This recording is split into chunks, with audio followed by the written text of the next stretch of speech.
que eu guardo comigo até hoje. Ela falou o seguinte, ó, quando você quiser falar sobre um tema, né, ou escrever sobre um tema, é interessante você procurar responder. Nossa, eu tô um negócio bem... agora fica melhor, tô vendo eles aqui. É interessante você procurar responder 6 perguntas. E essas perguntas é o quê, né? Seria o que, por quê, como, quando, onde e quem, né? É lógico que numa redação ali de 1, 2 folhas, às vezes não dá para você responder todas essas perguntas, mas se você responder algumas delas, já vai ficar um texto bom, um texto legal, né? Porque aí você vai procurar saber sobre aquele tema respondendo essas perguntas. Como que era bom, né? Porque imagina, numa escola aqui de Santo André, na verdade a professora estava ensinando filosofia, né, para a criançada. Você fazer perguntas, o que é isso aí? Como? Por que isso existe? Quando que isso acontece? Como que isso acontece, né? Então, na verdade, a professora estava ensinando a criançada a pensar, né? Então, se a gente tentar aplicar isso nessa frase, a gente começa a ter alguns pensamentos interessantes. Fora da caridade não há salvação. O que é essa salvação? Primeira pergunta, né? O que quer dizer essa palavra? Salvação. Que a gente fala assim, mas a gente não para pensar, né? O que é a salvação? Como quase todas as palavras que a gente usa na língua portuguesa, ela tem uma origem grega e latina, né? Do latim. Grega porque era a língua dos grandes filósofos e latim porque era a língua do Império Romano, que a língua portuguesa deriva, né? A língua portuguesa deriva da língua latina. Então, salvação vem do grego soteria, que quer dizer cura, redenção. Ou do latim salvare, que quer dizer salvar mesmo, né? Então a gente pergunta, entendi, então salvação quer dizer salvar, né? Quer dizer cura, quer dizer redenção, ok. Mas, então quer dizer que eu preciso ser salvo? Nós aqui precisamos ser salvos de algo? Nós estamos em perigo? Nós estamos doentes? Por que a gente precisa de salvação? A gente está mal? Está em perigo? Né? A gente precisa ser salvo? É a primeira pergunta que a gente pode fazer, né? É o porquê lá da perguntinha da professora, né? Então, o que? O que eu já entendi, quer dizer, a salvação, quer dizer redenção, etc. Agora eu estou querendo entender por quê. Por que eu preciso de salvação? E daí nós temos algumas doutrinas, né? A primeira doutrina que surgiu é a doutrina da igreja original ali, que é a igreja que hoje em dia a gente entende como igreja católica, e que a doutrina falava o seguinte, olha, o Adão, que estava lá no Jardim do Éden, ele foi tentado ali por uma serpente, que o pessoal fala que é o diabo, né? Mas não está escrito diabo lá no Evangelho, é uma serpente. O pessoal que falou que foi o diabo, né?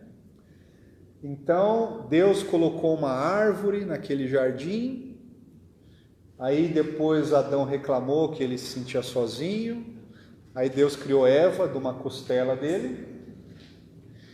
E Deus falou: olha, tem uma árvore aqui no meio do jardim que você não pode comer dela.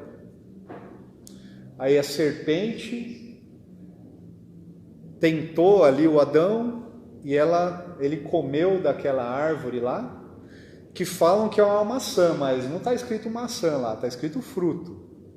Pessoal que mudou depois para maçã, né?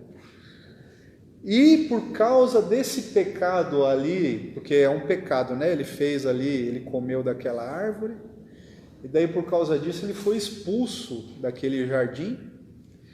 E daí, a partir daquele dia lá, todas as pessoas do planeta foram amaldiçoadas por um negócio chamado pecado original. Essa é a doutrina católica. Então a gente já nasce condenado, a gente já nasce ali com problema. Aí você começa a perguntar: pô, por que Deus colocou aquela árvore lá então, né? Pô. E ainda falou: ó, não come, hein? É que nem você fala para uma criança: ó, vou deixar um chocolate aqui, não é para você comer, hein? E fica lá.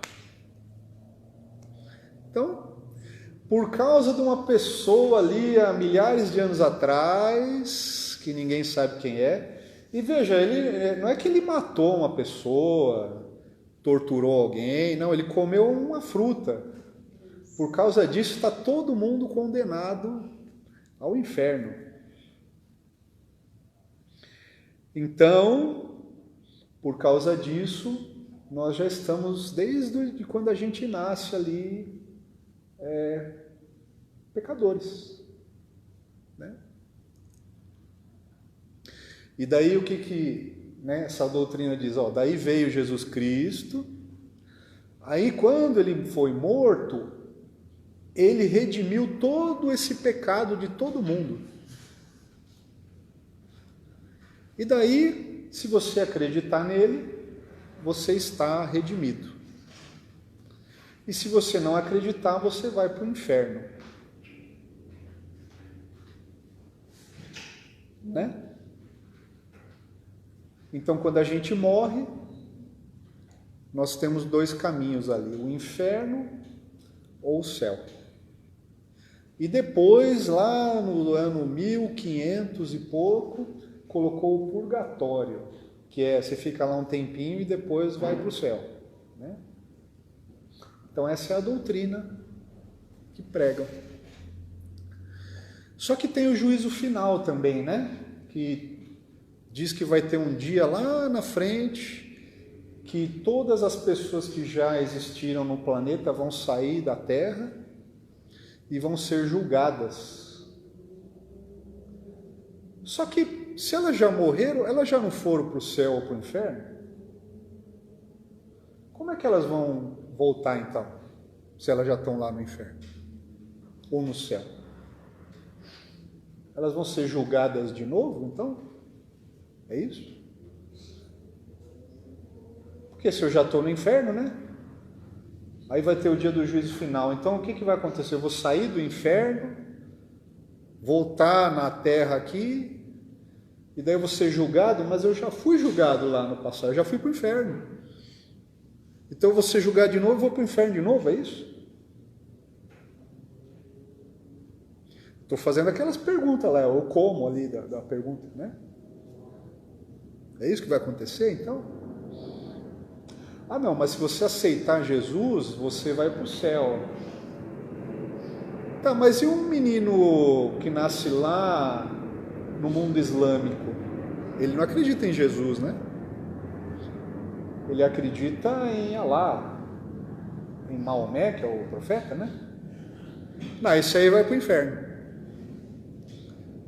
Porque ele não acredita em Jesus. Mas ele não pode acreditar, não ensinam para ele, mas isso aí... E as pessoas que viveram antes de Jesus vir na Terra, e nasceram e morreram, que nunca ouviram falar de Jesus, o que aconteceu com elas? Elas foram para o inferno. Mas elas não tiveram nem chance de conhecer Jesus. Daí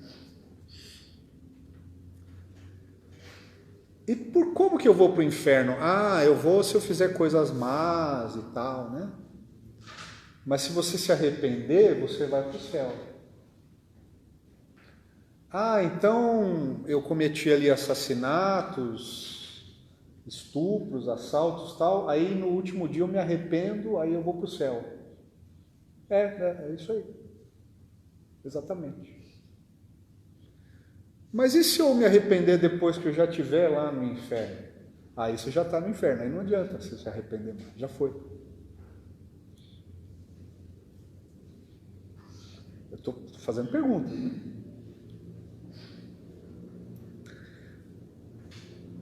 Então, essa doutrina diz o seguinte, que basta você acreditar em Jesus para ser salvo, né? É lógico que acreditar em Jesus é um passo importante, mas todas essas perguntas que eu fiz, uma pessoa racional pode fazer, né? Ah, se eu sou um nenezinho, não fiz mal para ninguém, e morro ali com 2, 3 dias de vida, o que acontece comigo? Ah, você vai para o céu. Mas se eu não for batizado, eu vou para o inferno. Mas é um nenezinho. Mano. Não foi batizado. Então, perceba que esse tipo de coisa, de interpretações literais dos evangelhos, é isso que causa tanta descrença e tanto ateísmo, porque não tem lógica nenhuma, né? Não tem lógica. Se você começar a perguntar, é injusto, né? Porque nos dizem que Deus é todo amor. Aí, aqui perto tem o Cadeião, né? Se você passar aqui num domingo, tá cheio de gente ali na fila para visitar os presos lá. Tem pessoas lá que cometeram assassinatos, que cometeram torturas, que fizeram coisas horríveis. E as mães dessas pessoas estão lá, a maioria é mãe mesmo, né? Esposa talvez, mas é a mãe, filho que visita, né? Essa mãe perdoou o filho lá que está ali. E Deus? Ah não, Deus não. Você vai para o inferno, acabou, você vai ficar lá eternamente. Então quer dizer, um ser humano tem a capacidade de perdoar mais do que Deus? É isso?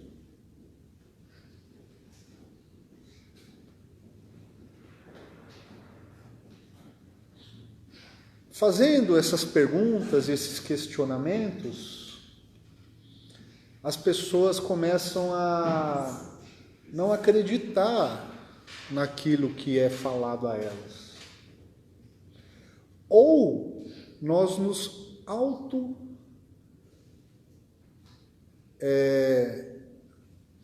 limitamos, a gente fala, não é bom não pensar nessas coisas. Essas coisas aí é melhor deixar para lá, porque senão vai afetar a minha fé, né? Então é melhor não saber disso aí. Deixa ali, eu fico ali no local que eu vou ali, faço aqueles rituais, etc. E é melhor, porque ficar perguntando muito, não, né?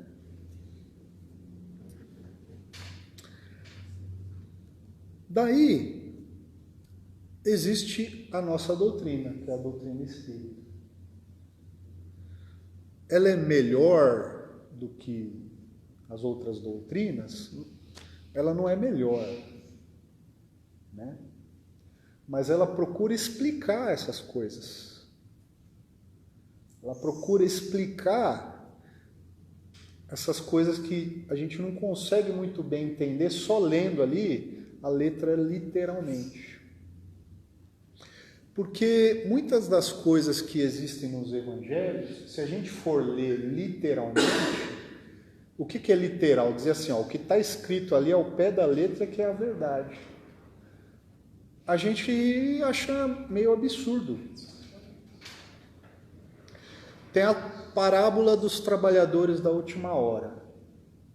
Tem um senhor que tem uma vinha e ele começa a contratar trabalhadores.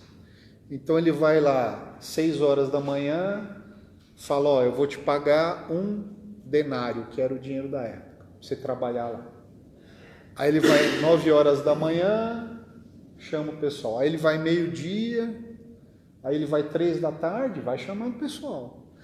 5 horas da tarde, faltando 1 hora para acabar o dia, ele chama mais gente, o pessoal vai lá. Aí acabou o dia, ele fala para o feitor lá da vinha, falou, ó, começa a pagar todo mundo, você começa a pagar pelos últimos que chegaram, e você vai pagar a mesma coisa para todo mundo. Aí quem chegou lá na primeira hora falou, mas você vai pagar a mesma coisa, eu fiquei aqui o dia inteiro, o outro chegou, trabalhou só 1 hora, aí o dono da vinha fala, mas quem vê maldade nisso aí é você, o seu olho que é ruim. Mas se a gente for parar para pensar, é um absurdo mesmo, não é justo. Mas por que a gente acha que não é justo? Porque a gente interpreta aquilo ali ao pé da letra. A gente acha que realmente é uma vinha, que o que eles recebem realmente é dinheiro, que aquilo ali é 1 hora mesmo. Então, ao pé da letra é um absurdo mesmo. Mas se a gente for interpretar pelo lado espiritual, o que ele quer dizer? Ele quer dizer o seguinte, não importa quando você começa a trabalhar para Deus, o pagamento é o mesmo, é a vida eterna, é a felicidade, é a paz. Aí você fala, faz mais sentido, né? Realmente. Então, a gente sempre tem que ter uma visão espiritual e não ao pé da letra do que está escrito ali, né? A salvação, do ponto de vista da doutrina espírita, significa que você consegue evoluir espiritualmente. Nós, espíritas, não acreditamos em inferno e nem em céu. O que nós entendemos que existe são níveis espirituais diferentes, né? Então, esse mundo aqui, muito provavelmente, ele é o céu de outro. E ao mesmo tempo, é o inferno de outro.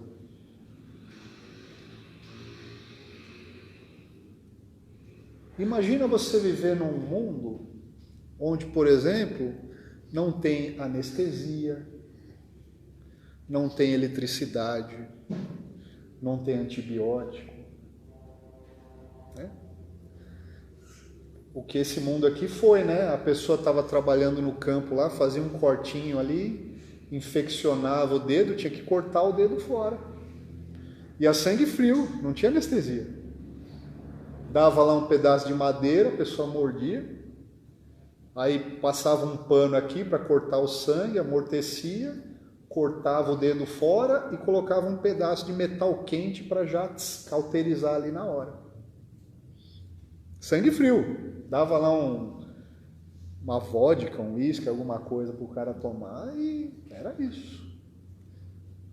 Se você estivesse andando a cavalo lá, caía e quebrava a perna, tinha que juntar lá mais ou menos ali, era aquilo, né? Não existia morfina, né? Para você, por exemplo, ir daqui de Santo André até o litoral, na época do Brasil Colônia, você levava semanas.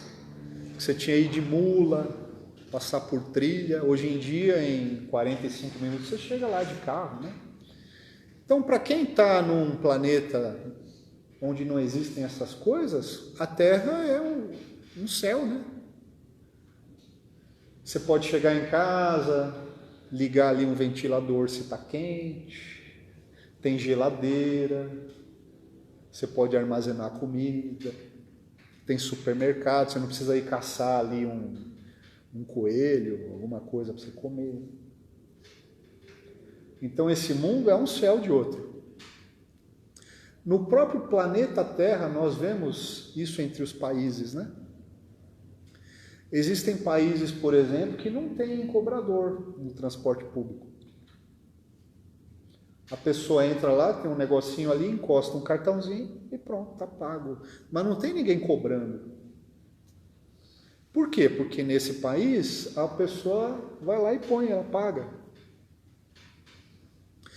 Existem países, por exemplo, que as farmácias fecham aos domingos, então fica um armário com os remédios mais vendidos, e não é armário elétrico, não, é uma porta assim, a pessoa abre, pega o remédio, tem uma caixinha lá, a pessoa põe dinheiro na caixinha. Para nós, a gente acha que não existe isso daí. Não, existe. Sim. Tem país que é assim. Como tem países muito piores agora, né? Que as pessoas sofrem torturas, perseguições, as pessoas passam fome. Então, no próprio planeta Terra existem esses infernos e paraísos relativos uns aos outros, né? A salvação é que você possa obter a chance de um dia poder morar num planeta ou num nível melhor do que a gente está hoje, né? Essa é a salvação. Então, essa é a segunda parte lá, do o que, né? O que é salvação? Mas a gente tem a primeira parte, que é a caridade, né? O que é caridade?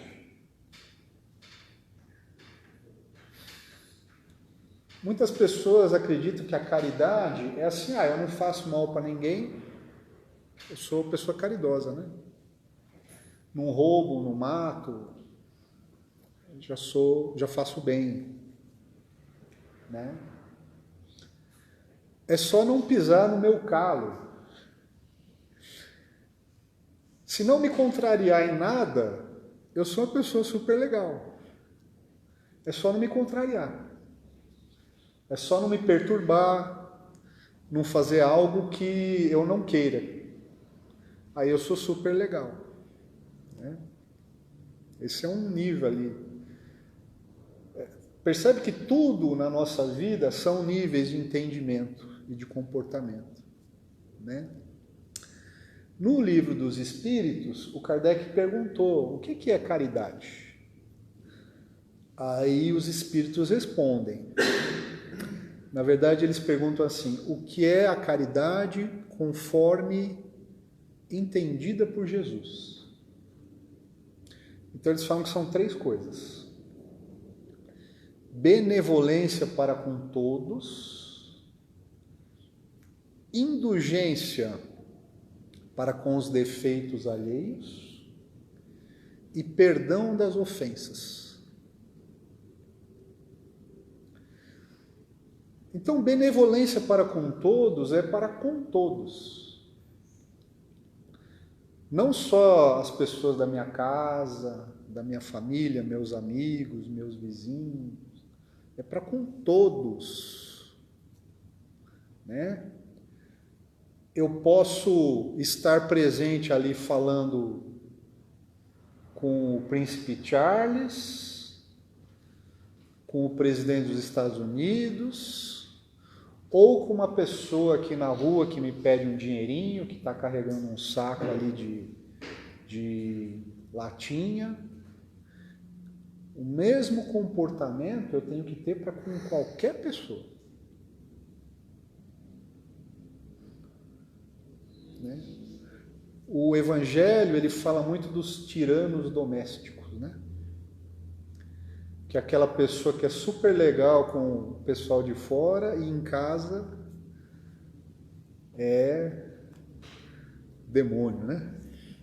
Os tiranos domésticos. Por quê? Porque ela acha que em casa ela pode tratar quem vive com ela lá do jeito que ela quiser. E com as pessoas de fora é super educada. E tem o contrário também, a pessoa é super legal com os de casa, mas fora, né? Ele é diferente. É só nós vivermos que a gente percebe isso muito claramente, né? Então, benevolência para com todos é se comportar como Jesus se comportava. Ele falava do mesmo jeito ali com o leproso, que pediu ajuda para ele, com a mulher adúltera, com os apóstolos, com as crianças, e com o Herodes, que era o rei, e com Pôncio Pilatos. Ele conversava do mesmo jeito. Esse tem que ser o nosso comportamento. E é claro, com benevolência, né? Eu não posso ser... não, então vou ser ruim igual para todo mundo. Não. Benevolência para com todos. Eu tenho que ser educado, gentil, respeitoso, né? Para com todas as pessoas. Segundo, indulgência para com os defeitos alheios. É aquela frase de Jesus: como é que você pode ver a trave no olho do ele e não ver no seu aqui, né?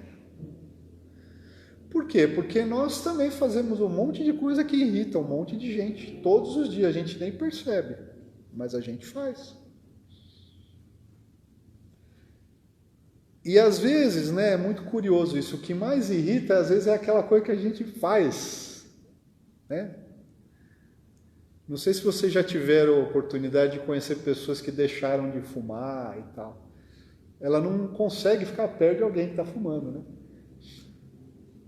Aquilo irrita profundamente. Às vezes a pessoa vira até ativista, fala: não, eu fui fumante, e você está se matando, e não sei o que e tal.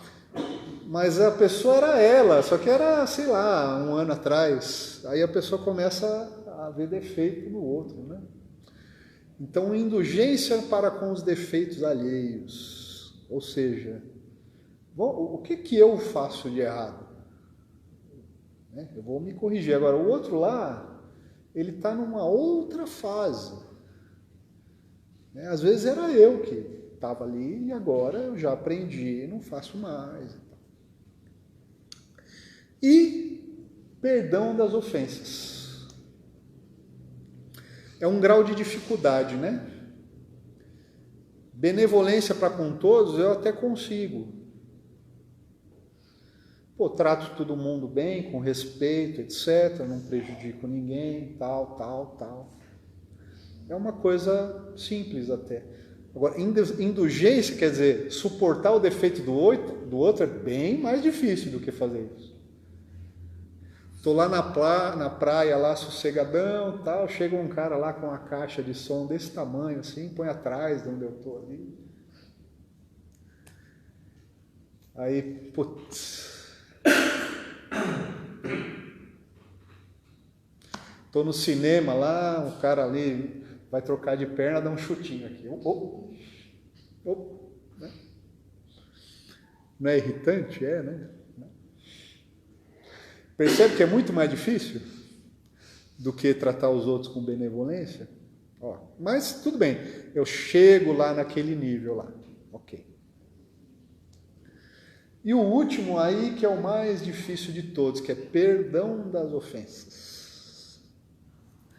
Que é o que? A pessoa que me fez algo que eu considero profundamente mal, eu consegui perdoar a pessoa. É quase impossível, né? É algo assim que poucas pessoas, talvez, na história da humanidade conseguiram fazer.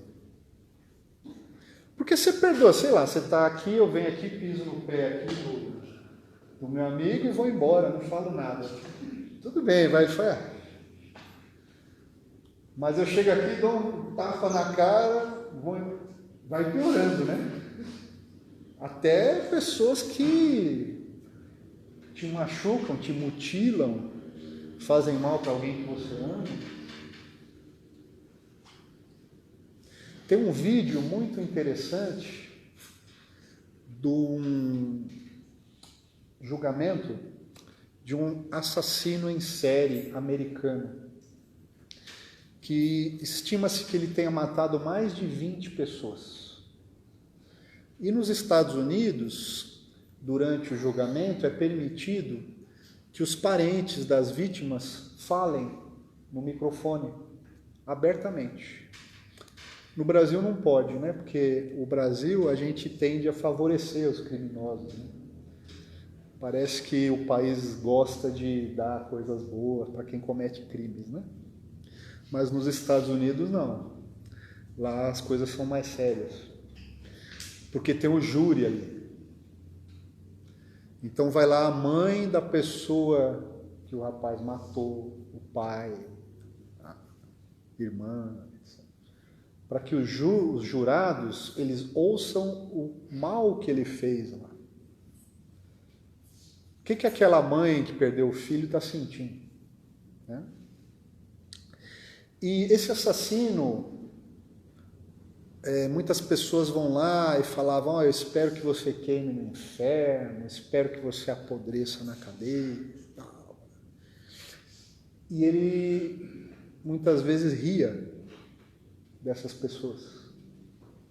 Porque ele é um psicopata, né? Ele tem psicopatia. Né?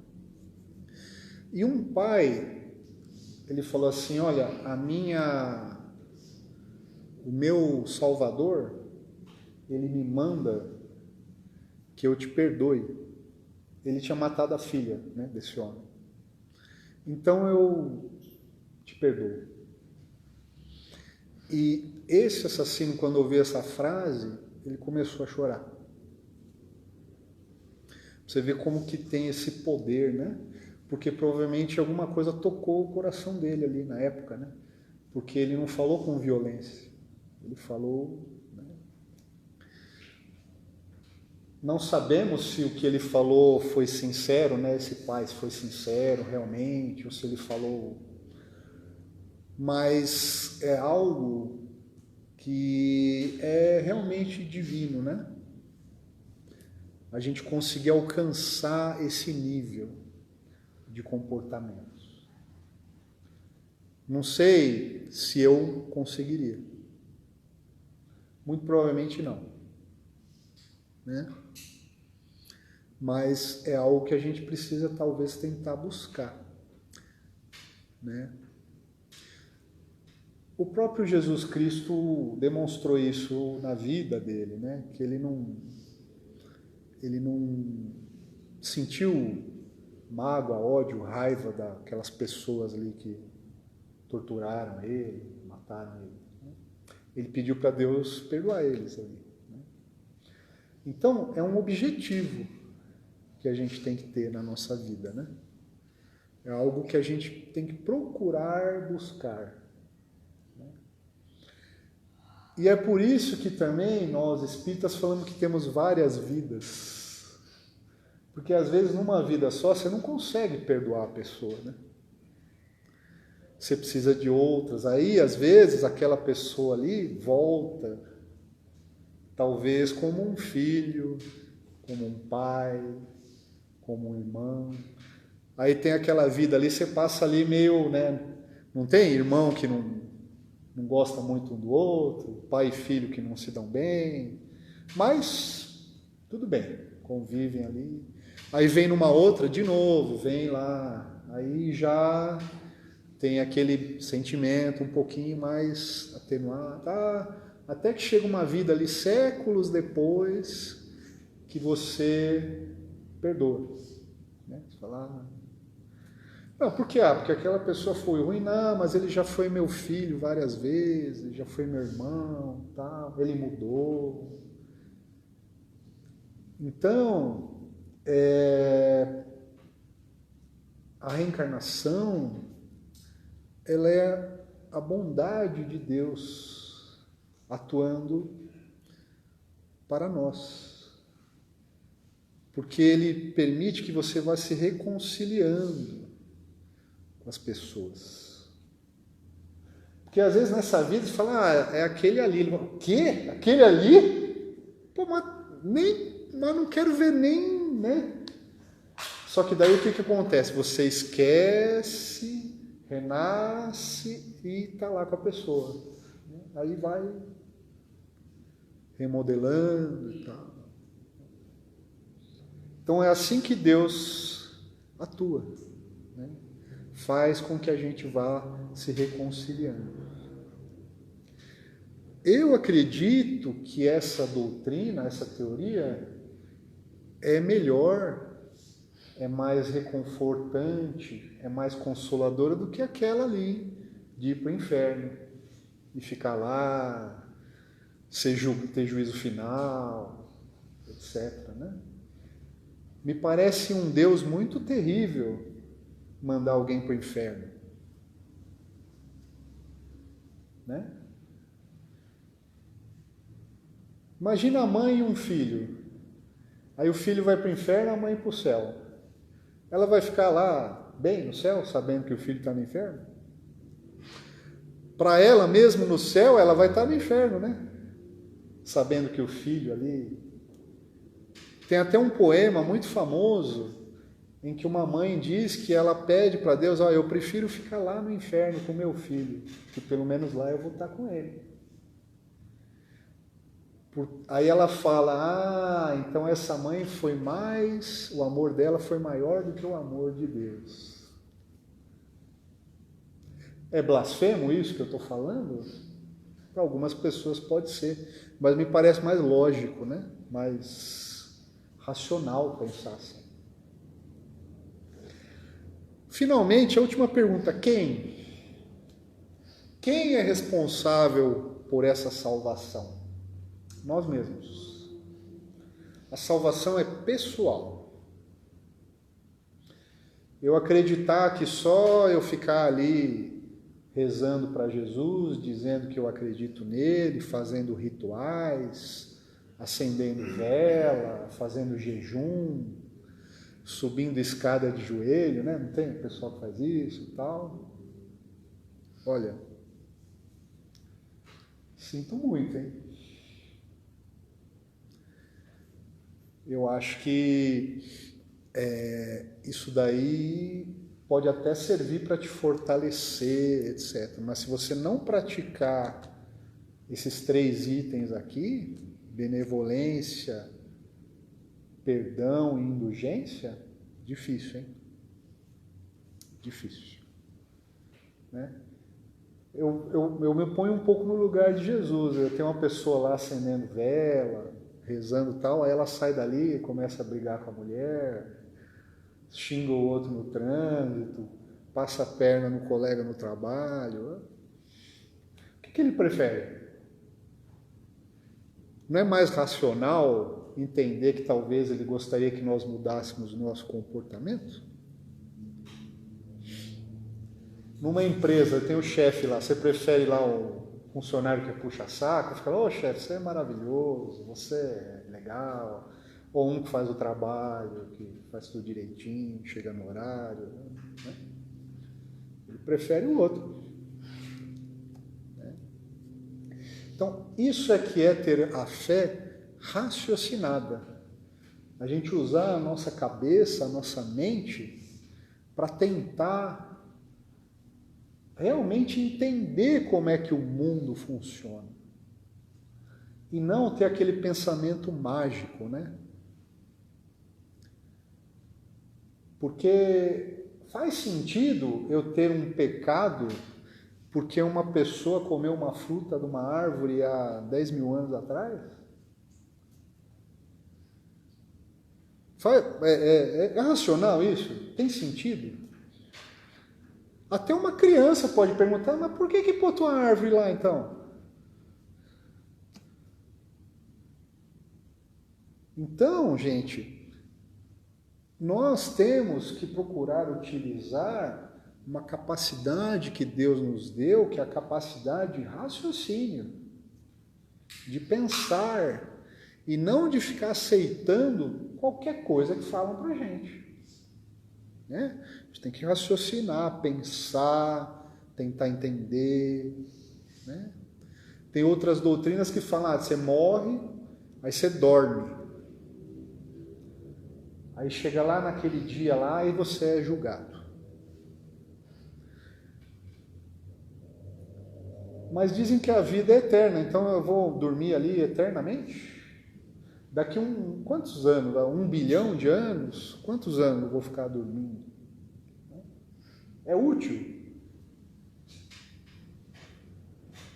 Imagina ali, eu sou Deus, aí eu crio, a pessoa vive ali 80 anos e fica dormindo 1 trilhão de anos. Faz sentido isso? Aí se tiver uma pessoa que fala, não, mas é que está escrito aqui, ó, tá vendo? Está escrito. Ah, tá, mas você tem que usar a sua cabeça, pô. Tem que pensar no negócio. Né? Então, gente, muito obrigado. Boa semana para vocês. Espero que todos tenham uma semana ótima e até uma outra oportunidade. Vamos fechar os nossos olhos mais uma vez e vamos agradecer pela oportunidade que nos é dada de ouvirmos as palavras do Evangelho, ouvirmos as palavras da doutrina. Vamos agradecer ao nosso irmão pela exposição.